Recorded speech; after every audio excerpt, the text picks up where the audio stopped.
చాలామంది ఏంటంటే పబ్లిక్లో షూట్ చేయాలంటే కొద్ది ఇబ్బందికరమైన పరిస్థితి ఉంటుంది, మళ్ళీ పబ్లిక్ అందరూ చూస్తూ ఉంటారు, మొత్తం లీక్ అయిపోతుంది అనుకోండి. సీక్రెట్గా అట్లా చేశారు, ఏ సీన్లు ఎక్కువ సీక్రెట్గా పబ్లిక్లో అలా చేయటం అట్లా మొత్తం?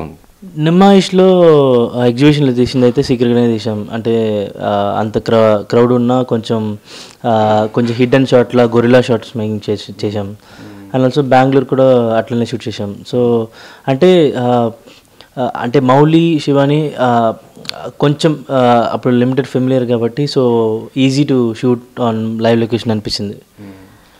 సాయి మార్తాండ్ మీకు ఈ స్టోరీ చెప్పినప్పుడు యాజ్ ఇట్ ఈజ్కి ఇదే స్టోరీ చెప్పారా, లేకపోతే మీకు చెప్పిన తర్వాత మళ్ళీ మీరు కలిసి దాన్ని రీరైట్ చేసి మార్చేసుకొని చేయడం జరిగిందా? డైరెక్టర్ రాసిన తర్వాత మనం మార్చడే ఉంది. అంటే బుక్లో ఏముందో అదే సినిమా ఉంది ఇప్పుడు మీరు చూసేది అయితే, ఏది చేంజ్ చేయలేదు, ఏం లేదు. ఏ బుక్ మీరేమి బుక్ అయితే ఏమి ఇచ్చారో అదే ఇప్పుడు స్క్రీన్లో ఉంది, అందుకే హిట్ అయింది సినిమా. అంటే మొత్తం సినిమా ఎన్ని సీన్స్ మొత్తం little hearts? Little hearts 74 scenes ఇది. సో ఓవరాల్ 160 పేజెస్ ఇది బేసిక్గా. సో 74 సీన్స్ ఎన్ని డేస్లో షూట్ చేశారు? మేము ఓవరాల్ ఈ ఫిలిం వచ్చేసి ప్రాపర్ సెటప్తో 30 days షూట్ చేసాము, 2-3 days గొరిల్లా షూట్ చేసాము అంతే. అంటే షెడ్యూల్స్ ఎన్ని? షెడ్యూల్స్ ఒక 3 to 4 షెడ్యూల్స్ చేసాము.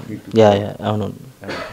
ఈ స్టోరీ మీరు చెప్పినప్పుడు ఫస్ట్ మీరు మౌలి శివాని అనుకున్నారా, లేకపోతే ఇంకా అదర్వైజ్ వేరే ట్రై చేసి ఆ తర్వాత లేదు ఇలా పెడదాము ఎట్లా ప్లాన్?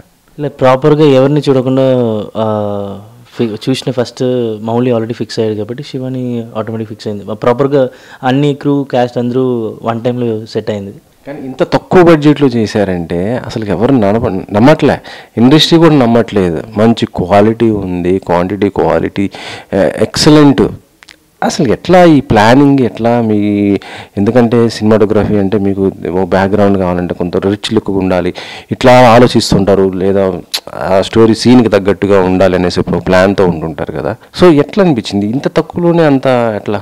అంటే ఇప్పుడు అంటే లిమిటెడ్లో కూడా ఇంత క్వాలిటీ ఇవ్వచ్చని ఇప్పుడు నాకు ఒక ఛాలెంజింగ్ టాస్క్ ఉంటే సో దాన్ని ఇక్కడ యూటిలైజ్ చేసుకున్నాను ఈ ప్రాజెక్ట్లో. సో అంటే ఈ లిమిటెడ్లో కూడా ఇంత క్వాలిటీ ఇవ్వచ్చా అనే ఒక క్వశ్చన్ మార్క్ లేకుండా అట్లనే వర్కౌట్ చేసాం. సో ప్రాపర్గా ప్లాన్ షెడ్యూల్స్ చేసాం. సో లిమిటెడ్ క్రూ చేసుకున్నాం. సో ప్రొడక్షన్ టీమ్ అంత సపోర్ట్ చేసింది, మా కో డైరెక్టర్ సపోర్ట్ చేసినారు, సో శ్రీను అని. సో అందరూ సపోర్ట్ చేశారు కాబట్టి ఇది పాసిబుల్ అయింది. ఆఫ్టర్